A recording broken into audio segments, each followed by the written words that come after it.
Haleluya. Puji nama Tuhan. Kita mau memuji kebesaran Tuhan. Dimanapun kita berada saat ini, kita mau mengagungkan Tuhan. Kita mau meninggikan Tuhan. Sebab Tuhan yang layak dipuji dan disembah. Terima kasih.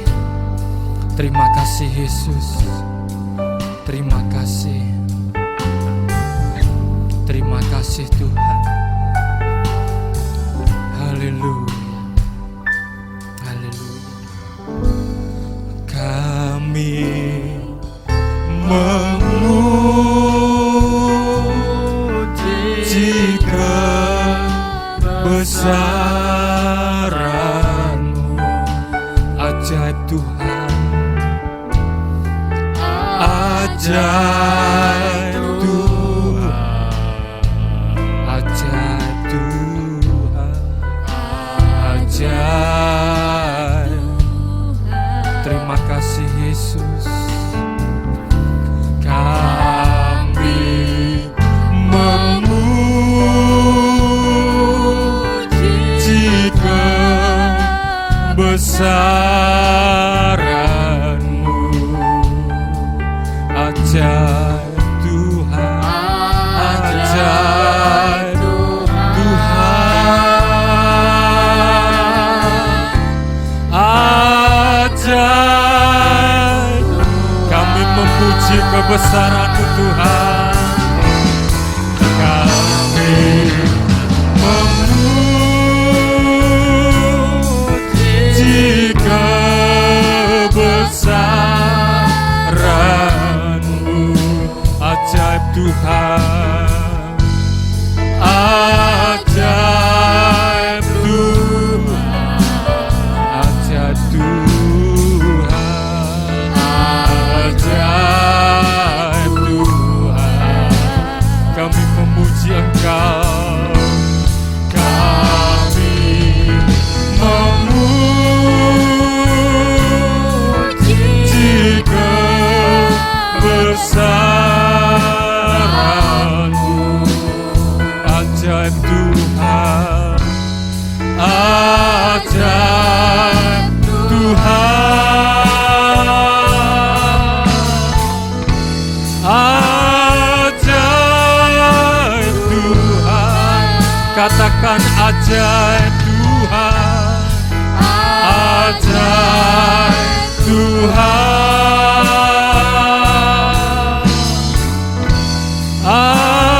Sekali lagi katakan ajaib Tuhan, ajaib Tuhan, ajaib Tuhan,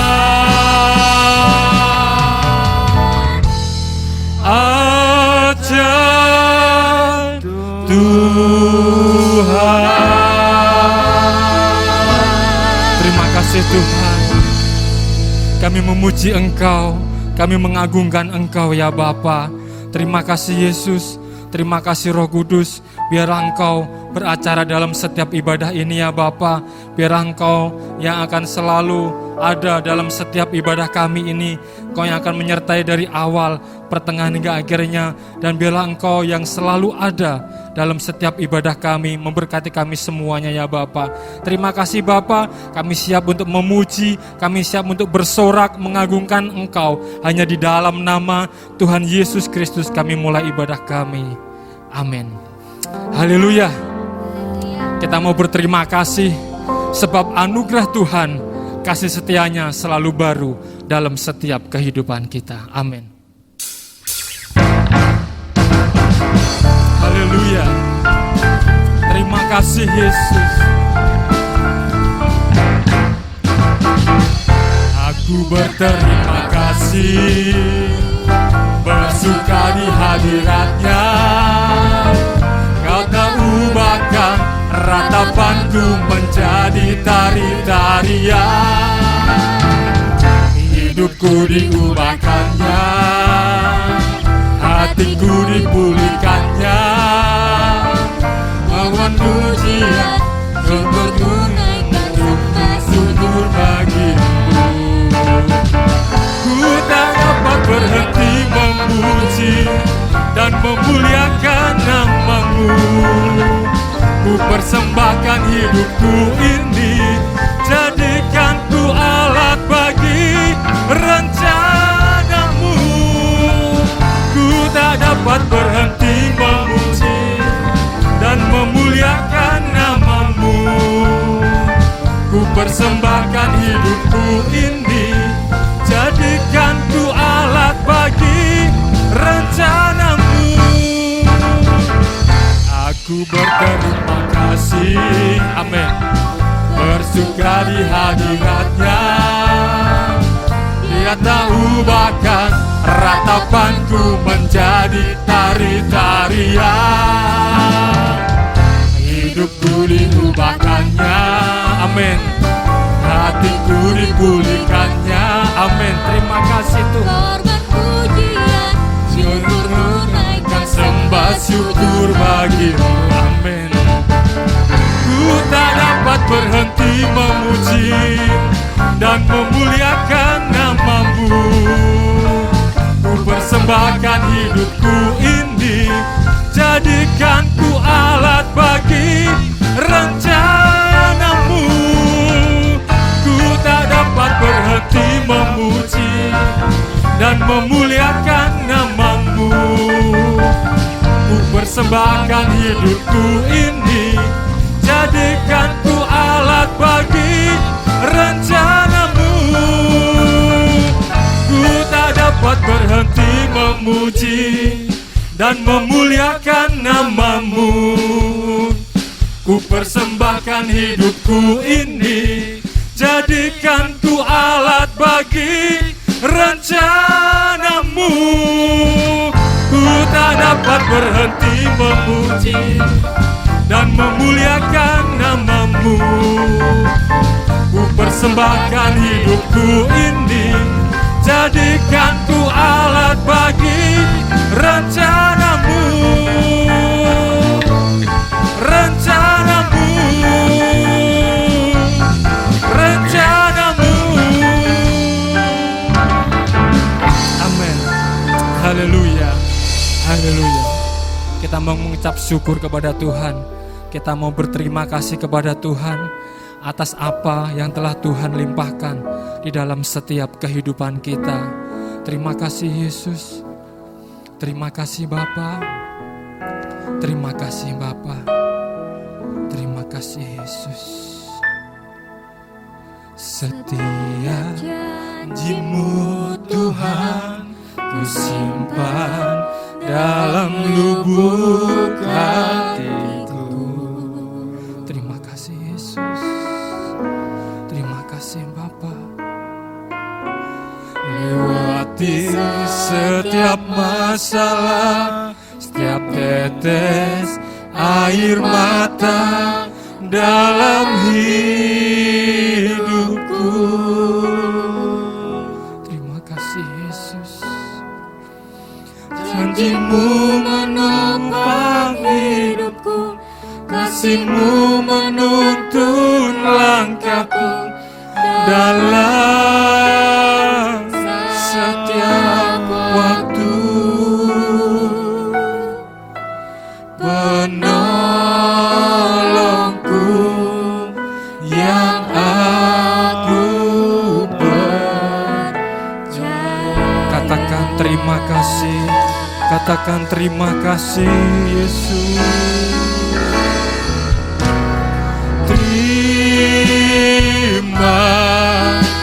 kasih buat kasih setiamu. Terima kasih Yesus.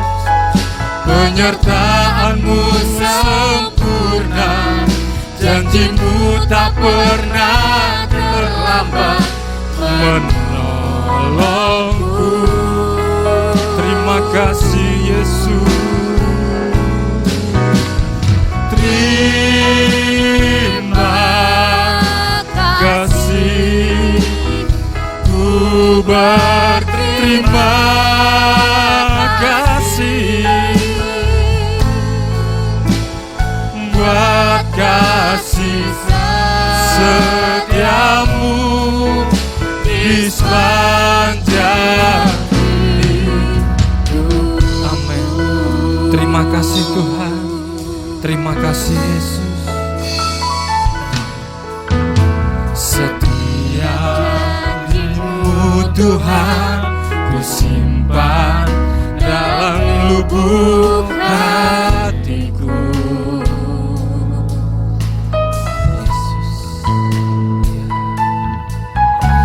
Lewati setiap masalah, setiap tetes air mata dalam hidupku. Terima kasih Yesus. Janji-Mu menopang hidupku, kasih-Mu menuntun langkahku dalam setiap waktu. Penolongku yang aku percaya. Katakan terima kasih Yesus.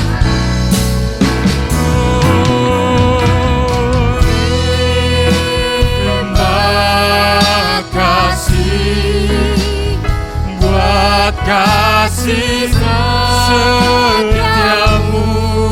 Terima kasih Tuhan, penyertaan-Mu sempurna, janji-Mu tak pernah terlambat menolongku. Terima kasih Yesus, terima kasih. Terima kasih, ku berterima kasih buat kasih setiamu di sepanjang hidupku. Katakan terima kasih Yesus. Terima kasih buat kasih setiamu. Terima kasih Tuhan, penyertaan-Mu sempurna, janji-Mu tak pernah terlambat. Terima kasih Tuhan, terima kasih Yesus. Terima kasih, terima kasih, ku berterima kasih buat kasih setiamu di sepanjang hidupku. Sekali lagi katakan terima kasih.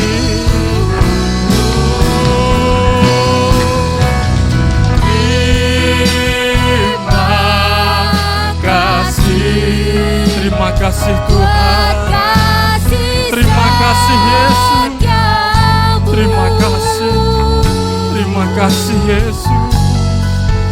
Penyertaan-Mu sempurna, janji-Mu tak pernah terlambat menolongku. Terima kasih Yesus.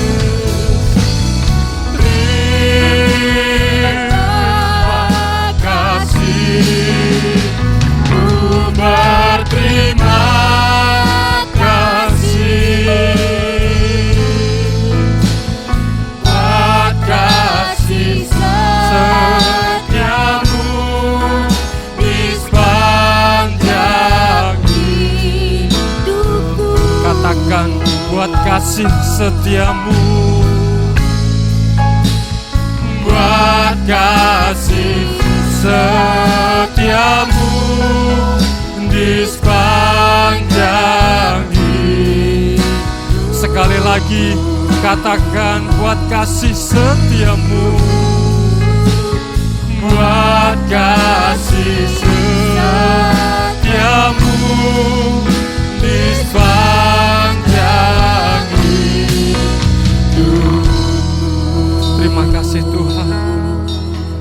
Kami berterima kasih Yesus buat penyertaan Tuhan, buat kasih setia Tuhan yang selalu baru dalam setiap kehidupan kami. Terima kasih Bapa, ajar kami untuk selalu menaikkan ucapan syukur ini kepada Engkau ya Bapa. Setiap saat, setiap waktu, ajar kami untuk selalu berterima kasih kepada Engkau. Terima kasih Bapa, jikalau sebentar kami akan mendengarkan sebagian dari firman-Mu. Biarlah Engkau yang berbicara setiap hati kami ya Bapa, mengoreksi setiap hidup kami, menuntun setiap langkah kami ya Bapa. Biarlah firman-Mu boleh menjadi jalan, boleh menjadi terang dalam setiap kehidupan kami. Ajar kami untuk selalu melakukan kebenaran firman-Mu. Pakai hamba-Mu sebentar yang akan menyampaikan kebenaran firman-Mu ya Bapa. Terima kasih Yesus, terima kasih Roh Kudus. Kami akan mendengarkan firman-Mu hanya di dalam nama Tuhan Yesus Kristus kami berdoa. Amin.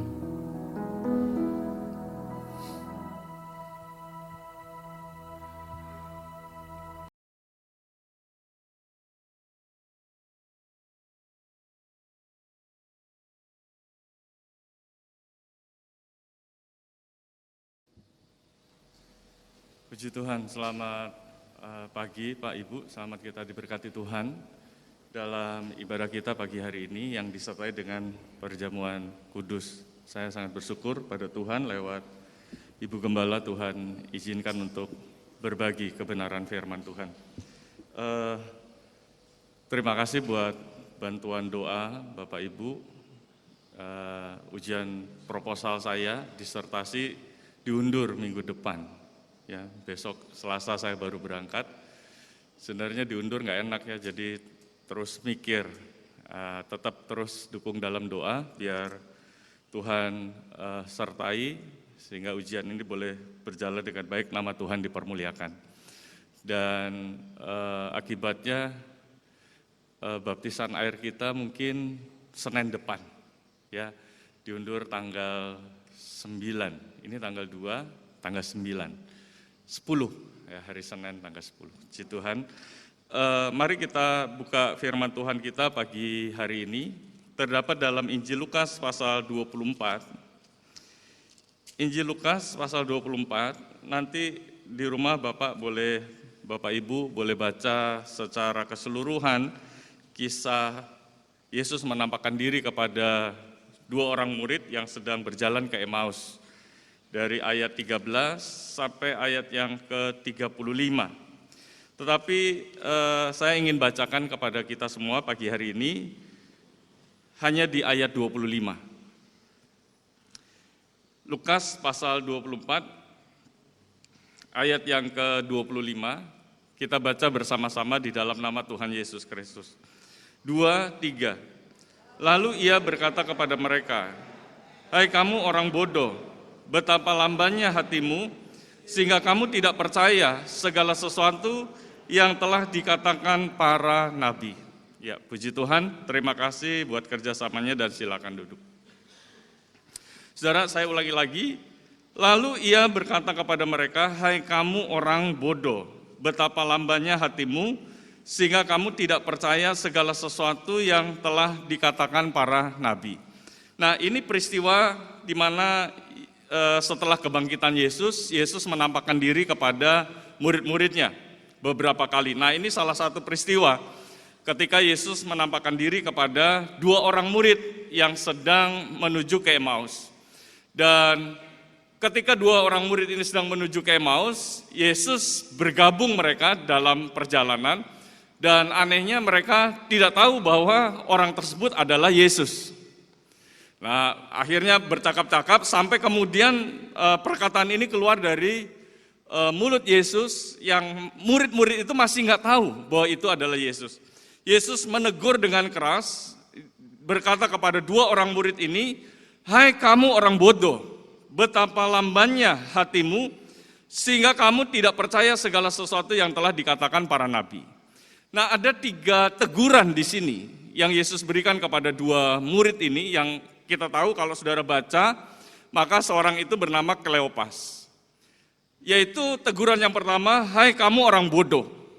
Kemudian teguran yang kedua, "Betapa lambannya hatimu." Dan teguran ketiga, kamu tidak percaya. Nah, ini yang ingin kita bahas pagi hari ini. Mungkin kita bahas yang pertama saja. Ya, berkaitan dengan hai kamu orang bodoh, tegurannya. Teguran yang kedua, betapa lambannya hatimu. Kemudian teguran yang ketiga, kamu yang tidak percaya. Nah, jadi firman Tuhan pagi hari ini kita belajar teguran Yesus ini. Jangan sampai saudara yang dikasih Tuhan, Yesus sudah bangkit 2000 tahun lalu, ternyata Tuhan jumpai pikiran kita dijumpai menjadi orang-orang yang masih bodoh. Tuhan menjumpai hati kita lamban dan tidak percaya kepada Tuhan. Nah, bisa saja itu terjadi. Kepada dua murid yang sedang menuju ke Emmaus saja, ini murid loh, murid Tuhan Yesus. Mereka juga tidak tahu bahwa yang bercakap-cakap dengan mereka itu adalah Yesus. Padahal Yesus sudah jauh-jauh hari bilang tentang penderitaannya. Dia akan ditangkap, dia akan disiksa, mati, dan hari ketiga dia dibangkitkan. Sudah dikasih tahu, tapi murid-murid tidak percaya. Makanya Yesus menegur kepada dua murid ini, hai kamu orang bodoh. 1, betapa lambannya hatimu. 2, kamu tidak percaya. 3. Nah, mari kita belajar supaya kita dijumpai oleh Tuhan menjadi anak-anak Tuhan yang tidak bodoh, tidak lamban hati kita, dan tetap percaya apapun situasi kondisi yang terjadi di sekeliling kita, kita tetap percaya Tuhan yang kita sembah itu kuasanya dulu, sekarang, dan sampai selama tidak pernah berubah. Amin. Nah, pagi hari ini saya ingin bahas bagian yang pertama, hai kamu orang bodoh. Saudara, dalam terjemahan Amplified digunakan kata dull of perception atau persepsi yang kuno, persepsi yang usang, persepsi yang ketinggalan. Apa sih persepsi? Persepsi itu gini, Pak. Tanggapan atas satu peristiwa, tanggapan atas satu kejadian yang di dalamnya ada proses berpikir dan kemudian sampai menghasilkan satu kesimpulan, satu pemahaman. Atau kalau singkatnya, sederhananya, cara berpikir. Kira-kira seperti itu. Cara berpikir. Nah, Tuhan Yesus tegur, bukan murid-murid ini bodoh secara intelektual, bodoh karena tidak pintar matematika, tidak pintar fisika, kimia, bukan. Tetapi bodoh yang dimaksud Yesus di sini adalah dua murid ini cara berpikirnya kuno, ketinggalan, usang, terjebak dengan pikiran Yesus itu masih mati, Yesus tidak bangkit. Makanya Yesus tegur, hai kamu orang bodoh. Ya, hai kamu orang bodoh. Jadi pikiran dari dua murid ini masih terjebak dengan peristiwa-peristiwa di masa lalu, di mana Yesus mati dan tidak bangkit. Mereka tidak bisa melihat bahwa yang sedang bercakap-cakap itu adalah Yesus. Yesus yang sudah bangkit. Mereka tidak bisa lihat ke depan. Nah, banyak orang Kristen sudah lama mengiring Tuhan, sudah lama melayani bahkan. Tapi maaf, pikirannya, cara berpikirnya masih cara berpikir yang sempit. Cara berpikirnya masih cara berpikir yang kuno, tidak berpikir maju ke depan, tidak berpikir besar. Nah, itu Yesus tegur kepada dua murid ini. Nah, coba saudara lihat ya, cara berpikir ini begitu penting. Brian Tesis, dia katakan gini, change your mind, change your life. Ubah cara berpikirmu, maka hidupmu akan berubah. Betapa pentingnya cara berpikir. Napoleon Hill, dia katakan gini, apa yang kita pikirkan dan percayai, maka itu akan kamu dapatkan. Kalau kita memikirkan dan kita percayai, maka itu akan kamu dapatkan. Itu Napoleon Hill. Ada seorang dokter, Lisa Rankin, dia menulis buku Mind Over Medicine. Di dalam buku itu menulis fakta-fakta yang sangat mengejutkan. Karena beliau menjumpai banyak dokter memberikan obat palsu kepada pasien. Ini penelitian dari Dr. Lisa Rankin ya, dalam bukunya Man Over Medicine. Jadi banyak dijumpai dokter-dokter itu memberikan obat palsu. Ternyata di dalam obat itu bukan obat yang ada memang obatnya, tapi hanya dikasih cairan gula saja. Tetapi anehnya, meskipun diberikan obat palsu, banyak pasien yang mengalami kesembuhan. Banyak pasien yang mengalami kesembuhan. Jadi bukan obatnya sebenarnya, tapi bagaimana cara berpikir dari pasien tersebut. Ketika mereka berpikir, oh obat ini dari dokter ini mampu menyembuhkan saya, mampu menyehatkan saya, menyembuhkan sakit penyakit saya. Mereka sembuh betul. Padahal obatnya hanya obat gula. Dikasih obat gula, obat yang ada gulanya gitu ya. Nah, kemudian di dalam bukunya itu juga mengungkapkan fakta bahwa ada orang yang dibilang kamu disuntik mati ya, disuntik mati. Tapi suntikannya itu tidak ada cairan yang mematikan, tidak ada. Tapi begitu disuntik, orang itu kena serangan jantung dan meninggal. Jadi betapa pentingnya cara berpikir ini. Nah, Yesus, dia katakan kepada muridnya, 2 murid yang sedang menuju ke Emmaus, kamu orang bodoh. Cara berpikir kamu itu sempit. Cara berpikir kamu ketinggalan. Cara berpikir kamu itu usang, kuno. Kamu berpikir Yesus yang masih mati di masa lalu. Padahal di hadapannya itu adalah Yesus yang sudah bangkit, berdiri dan sedang bercakap-cakap dengan 2 murid ini. Nah, banyak orang Kristen terjebak dengan pikiran-pikiran cara berpikir yang sempit, cara berpikir yang kuno, cara berpikir yang usang, ketinggalan. Nah, mari pagi hari ini coba kita lihat beberapa contoh di Alkitab. Apa sih yang dimaksud cara berpikir yang maju, cara berpikir besar, cara berpikir yang tidak ketinggalan, cara berpikir yang tidak kuno? Apa sih? Nah, coba saya ingin kita mengerti bagaimana cara berpikir yang Tuhan inginkan berdasarkan beberapa peristiwa. Yang pertama, saudara yang dikasih Tuhan, di dalam Matius pasal 25, ya pasal 25 ayat 1 sampai 13, nanti saudara boleh baca itu di rumah. Maka di situ Yesus sedang mengasih perumpamaan tentang 5 gadis yang bijaksana dan 5 gadis yang bodoh. 5 gadis yang bijaksana, dia mempersiapkan minyaknya dengan baik. Menunggu mempelai datang, ya. Dia masih ada cadangan minyak. Dia berpikir ke depan, bukan berpikir hanya waktu itu saja. Dia persiapkan segala sesuatunya dengan matang. Tapi beda dengan 5 gadis yang bodoh. 5 gadis yang bodoh hanya membawa minyak, ya waktu itu aja. Ketika mempelainya datang, mempelai pria datang, mereka sudah kehabisan minyak. Nah, apa pelajaran yang dapat kita tarik dari peristiwa ini? Orang yang berpikir lama, orang yang berpikir kuno, orang yang berpikir usang, orang yang berpikir sempit adalah orang yang udah hidup kekristenan saya ya gini-gini aja dan tidak mau maju ke depan untuk mempersiapkan hal-hal rohani ke depan. Banyak orang Kristen, ya udah saya udah ke gereja seminggu sekali cukup. Gak usah baca Alkitab, gak usah berdoa di rumah, gak usah ini dan sebagainya. Udah cukup. Itu cara berpikir yang usang. Cara berpikir yang sempit. Cara berpikir yang kuno, ketinggalan. Harusnya kita sebagai anak-anak Tuhan dijumpai, kita punya cara berpikir yang ke depan. Bagaimana kita mempersiapkan diri, terutama rohani kita untuk ke depan, mempersiapkan hal-hal yang terjadi ke depan, supaya ketika ada goncangan, ketika ada masalah, ketika ada persoalan, kita tidak dijumpai orang-orang yang kemudian kecewa, mundur, dan tinggalkan Tuhan. Kenapa? Karena kita punya cara berpikir yang maju. Kita udah persiapkan segala sesuatunya dengan matang.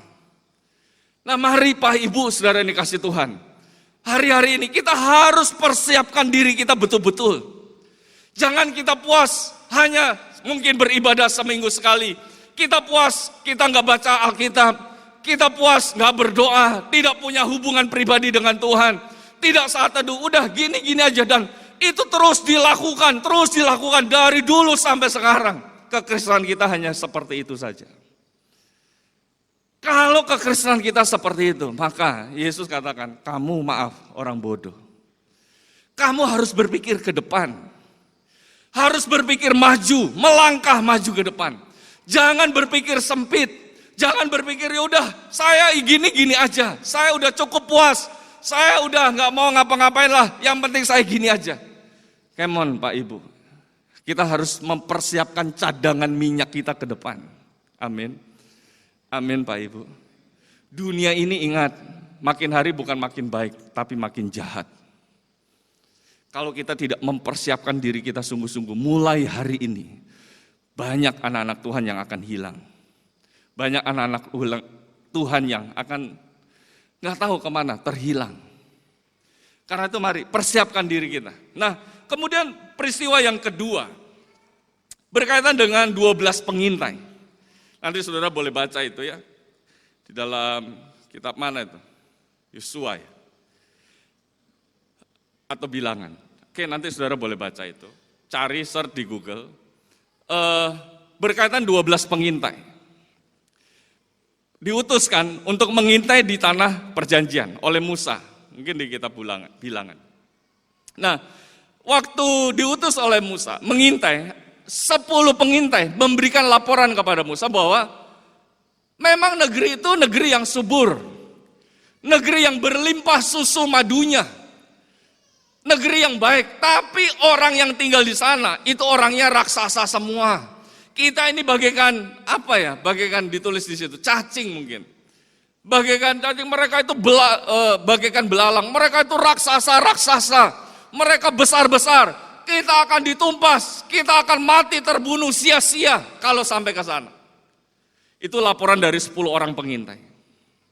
Sehingga membuat bangsa Israel mulai tawar hati, membuat bangsa Israel mulai khawatir, mulai tawar hati, mulai bimbang. Tetapi tidak demikian dengan laporan 2 orang pengintai, yaitu Yosua dan Kaleb.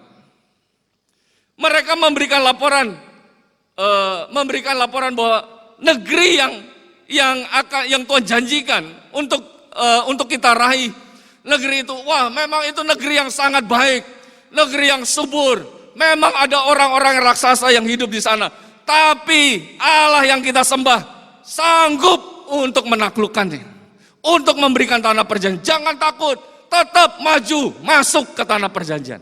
Beda saudara, cara berpikirnya beda. Masalahnya sama. Persoalannya sama, yaitu orang-orang raksasa yang ada di tanah perjanjian. Sama, musuh-musuh yang ada di tanah perjanjian. Persoalannya sama, tapi yang satu cara berpikirnya sempit, cara berpikirnya usang, cara berpikirnya ketinggalan. Tapi yang 2 orang ini, cara berpikirnya, dia cara berpikir Tuhan. Tidak ada yang mustahil bagi Tuhan. Amin. Orang yang berpikir sempit, orang yang berpikir kuno, ketinggalan, dia akan membatasi kuasa Tuhan. Dia akan membatasi kuasa Tuhan bekerja di dalam kehidupan kita. Dia akan batasi, wah nggak mungkin. Di tengah situasi seperti ini, mau mulai usaha, wah nggak mungkin, sulit. Di tengah situasi seperti ini, wah susah. Di tengah situasi seperti ini, mau ini kerjakan ini, mau mulai usaha investasi, wah mikir 2000 kali mungkin, mikir 10 kali. Saudara, tapi bagi orang yang berpikir maju ke depan, dia percaya ada Tuhan yang lebih besar dari masalah. Amin. Mereka akan berkata, pasti sanggup, Tuhan yang kita sembah, Tuhan yang besar. Jangan takut, jangan khawatir, pasti Tuhan akan memberikan tanah perjanjian itu kepada kita. Tergantung cara berpikir kita, saudara. Tergantung. Karena itu mari saudara yang dikasih Tuhan, jangan kita berpikir sempit dan kita membatasi kuasa Tuhan. Membatasi peristiwa-peristiwa besar yang Tuhan dapat lakukan di dalam kehidupan kita. Jangan kita batasi. Nah, coba lihat di dalam Simon ya, Lukas pasal 5, coba lihat. Di dalam Lukas pasal 5,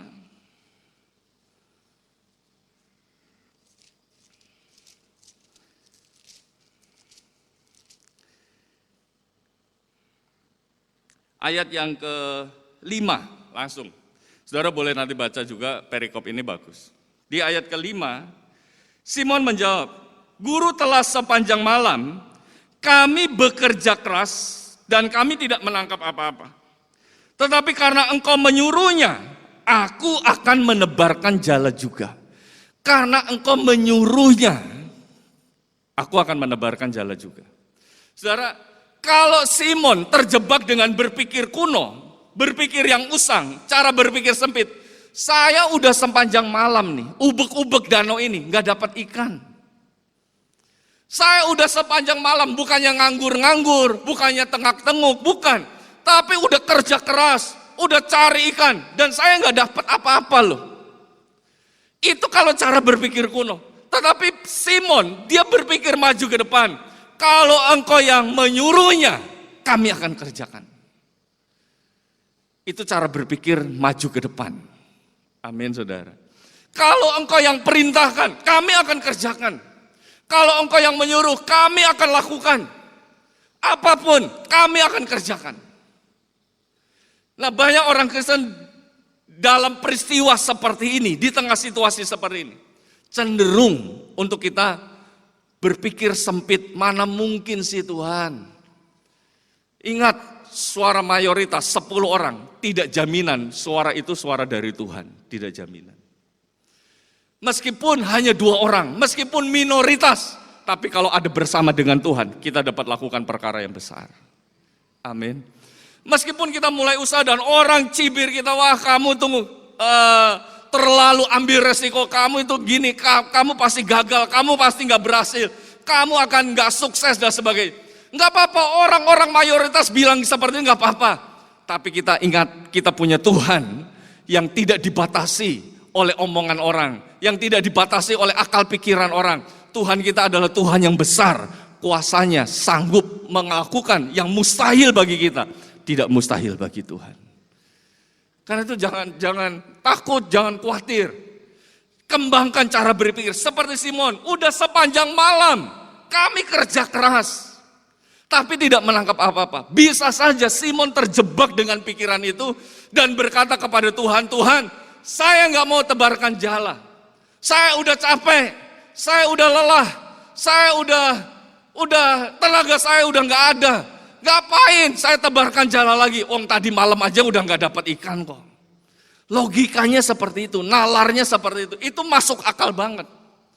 Tetapi Simon tidak mau terjebak dengan pikiran masa lalu. Dia kembangkan pikiran, maju ke depan, berpikir untuk maju ke depan, berpikir besar bahwa dia punya Tuhan yang besar. Dia sanggup untuk melakukan perkara yang mustahil bagi saya. Karena itu jangan kita terjebak dengan pikiran-pikiran yang lama. Maria di dalam Yohanes pasal 2, dia katakan kepada pelayan-pelayan itu, Yohanes 2, peristiwa Yesus mengubah air menjadi anggur. Dia katakan gini, apa yang dikatakan orang itu? Kerjakan. Maria datang kepada Yesus, tolong ini loh, kehabisan anggur. Yesus bilang, saatku belum tiba. Tapi Maria tahu. Ingat peristiwa ketika malaikat datang memberitahukan bahwa anak yang kamu kandung itu adalah dari Roh Kudus. Maria sempat berkata, bagaimana mungkin? Mungkin bagi Tuhan. Kemudian malaikat itu berkata, bagi Allah tidak ada perkara mustahil. Ingat itu? Di dalam Lukas pasal 1 ayat 37. Bagi Allah tidak ada perkara yang mustahil. Ya, terus kemudian Maria bilang, jadilah padaku menurut kehendakmu. Ada transisi. Jadilah padaku menurut kehendakmu. Hebat ini orang. Makanya nggak heran ketika Maria melihat tuan rumah kehabisan anggur, melihat situasi seperti itu, dia datang kepada Yesus. Yesus tolong nih. Meskipun Yesus bilang, waktuku belum tiba. Maria tetap berkata kepada pelayan-pelayan, apa yang dikatakan orang itu, kerjakan. Amin, saudara. Amin. Karena itu mari, apapun masalah yang saudara hadapi hari-hari ini, persoalan, ya apapun lah. Jangan kita kemudian cara berpikir kita cara berpikir yang sempit, cara berpikir yang kuno, cara berpikir yang membatasi kuasa Tuhan bekerja dalam kehidupan kita. Ingat, kita punya Tuhan yang besar. Kadangkala masalah-masalah itu membuat kita nggak bisa berpikir bahwa kita punya Tuhan yang besar. Mari kembangkan cara berpikir maju, cara berpikir besar, bahwa kita bersama dengan Tuhan dapat lakukan perkara-perkara yang ajaib. Jangan takut, jangan kita dengerin omongan-omongan mayoritas yang membuat kita khawatir, justru membuat kita tawar hati. Tapi mari kasih kesempatan firman Tuhan memerintah di dalam kehidupan kita. Amin. Kasih kesempatan untuk firman Tuhan memerintah untuk kita kerjakan di dalam kehidupan kita. Percayalah, ketika kita kerjakan firman Tuhan, ketika kita nebarkan jala seperti Simon, jala itu akan penuh dengan ikan. Amin. Amin, saudara. Karena itu jangan khawatir. Nah, yang terakhir berkaitan dengan berpikir, coba lihat Abraham. Abraham tuh gini ya, dia terima janji Tuhan di umur 75 tahun. Kemudian digenapi janji Tuhan itu, ya Abraham dia akan punya keturunannya akan seperti pasir di pantai dan bintang di langit. Dan baru digenapi 20 tahun kemudian, 25 tahun kemudian ketika Abraham berumur 100 tahun. Nah, ketika udah dikasih keturunan nih, di Kejadian pasal 22, Tuhan berfirman kepada Abraham, korbankan anak itu buat aku. Korbankan anak itu buat aku. Dan luar biasanya Abraham, dia kerjakan loh. Dia kerjakan. Dia mau korbankan Ishak pada waktu itu. Nah, yang jadi pertanyaannya, kenapa sampai Abraham mau mengorbankan? Itu nggak lepas dari cara berpikir. Nah, coba lihat ya, di dalam Ibrani pasal 11. Ibrani pasal yang ke-11, ayat 17, 18, dan 19. Karena iman, maka Abraham tatkala ia dicobai, mempersembahkan Ishak. Ia yang telah menerima janji itu, rela mempersembahkan anaknya yang tunggal. Walaupun keadaannya telah dikatakan, keturunan yang berasal dari Ishaklah yang akan disebut keturunanmu. Perhatikan ayat 19. Karena ia berpikir bahwa Allah berkuasa membangkitkan orang-orang sekalipun dari antara orang mati. Dan dari sana ia seakan-akan telah menerimanya kembali. Firman Tuhan katakan karena ia berpikir bahwa Tuhan sanggup membangkitkan anak itu kembali. Wah, luar biasa. Mari Pak Ibu, kembangkan cara berpikir, bukan cara berpikir yang lama, cara berpikir sempit seperti dua orang murid ini. Menganggap Yesus sudah mati, ya udah selesai, mati terus dan tidak pernah bangkit. Mari, saudara, ketika Abraham diminta oleh Tuhan persembahkan Ishak, dia berani mempersembahkan Ishak. Kenapa? Karena cara berpikirnya, Tuhan itu pasti sanggup. Ketika anak ini saya persembahkan, Tuhan sanggup untuk membangkitkan kembali. Amin, Pak Ibu. Amin. Mari kembangkan cara berpikir ini. Bukan cara berpikir yang kita kembangkan oleh cara berpikir dunia, cara berpikir dari omongan-omongan orang. Tetapi mari kita kembangkan cara berpikir dari cara berpikir Tuhan.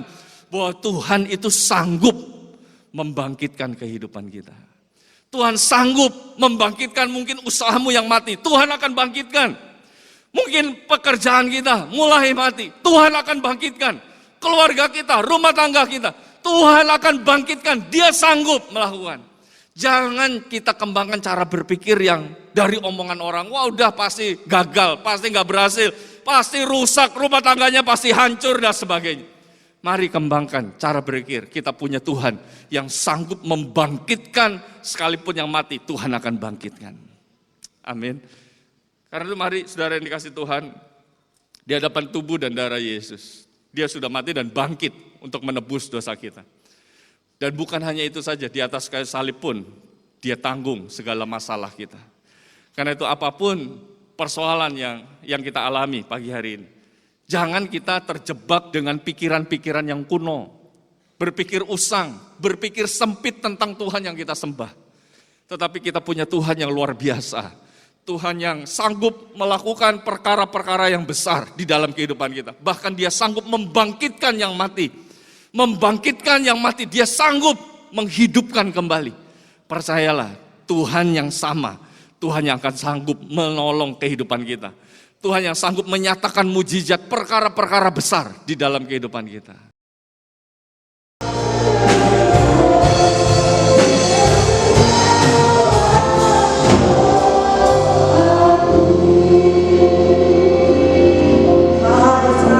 Bapa di dalam sorga, Tuhan Yesus Kristus, kembali pada akhir kebahagiaan ini ya Tuhan, kami datang kepadamu, kami bersyukur dan berterima kasih kepadamu buat kehadiran-Mu di tengah-tengah ibadah kami.